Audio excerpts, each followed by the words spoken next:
বন্ধুরা, আমি নিয়ে আসলাম আপনাদের শশা বাগান। বাজারের যে অবস্থা তাতে শশা লাগানোই যেতে পারে, কিন্তু আমি শশার ক্ষেত অনেকে আমরা খাই, কিন্তু শশার ক্ষেত জানি না যে কিভাবে শশা চাষ করে। দেখেন, এটা আধুনিক পদ্ধতির শশার মাচা।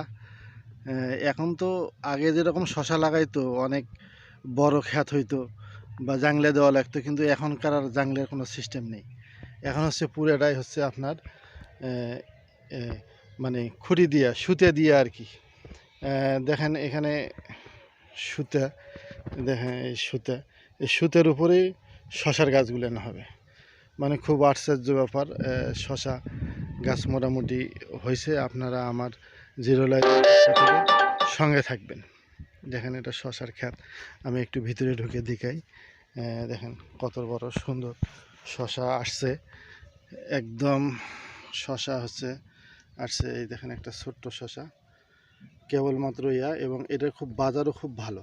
তো শশার ক্ষেতটা করতে হলে আপনাকে যেটা করতে হবে সেটা যে আপনাকে প্রথমে আসলে মানে আমরা যেটা কৃষক মানুষ করি কি, মানে একবারে জমিতে লাগাইলে হয় কি সার ঘাসের একটু প্রবলেম হয়। কিন্তু যদি আপনি চারাটা যদি আগে করে নেন তাহলে আপনার একটু সুবিধা হয়। আপনাদের ফুলফিল শশার গাছটা দেখায়, শশার বাগানটা দেখায়। দেখেন, এরা প্রায় 50 শতক মাটির মতো, এবং এটা খুবই উপযোগী। মানে শশার ক্ষেত যে খুবই উপযোগী বলতে কি, মানে বাজার ধরতে হবে আর কি। কিন্তু আপনি যদি এমনিতে লাগান তাহলে আপনার শশার ক্ষেতটা আপনার ভালো হবে না। আপনি যদি চারা করে নিয়ে যান তাহলে শশার ক্ষেতটা ভালো হবে। আমি আপনাকে দেখাই আর একটা জিনিস। দেখেন, এই যে শশাটা ফুল আসছে এবং সুতা দেখেন, আপনারা খেয়াল করতে দেখতে পারবেন পুরোটা একদম সুতা দিয়ে লাগানো। দেখেন এই শশার ক্ষেতটা পুরোটা একদম সুতা দিয়ে লাগানো, এবং সুতেতে এই যে আপনাকে গাছটা দেখাই। এই যে এটা সুতে দিয়ে লাগানো, মানে সুতে দিয়ে উঠছে, এবং প্রত্যেকটা এই যে ওপাশ থেকে এপাশ থেকে ওপাশ এইভাবেই শশাটা হবে। কিন্তু এটা আধুনিক শশার মাচা।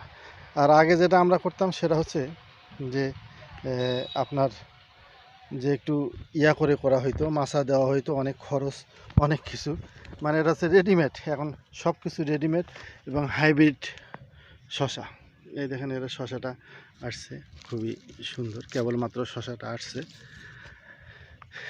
আরও দেখাই আপনাদের শশার ক্ষেতটা পুরাটায়, মানে বিভিন্ন জাতে, এবং এটার ঘন গাছের দূরত্ব দেখেন প্রায় 2 ফিট পরপর, মানে 1.5 ফিট পরপর আর কি।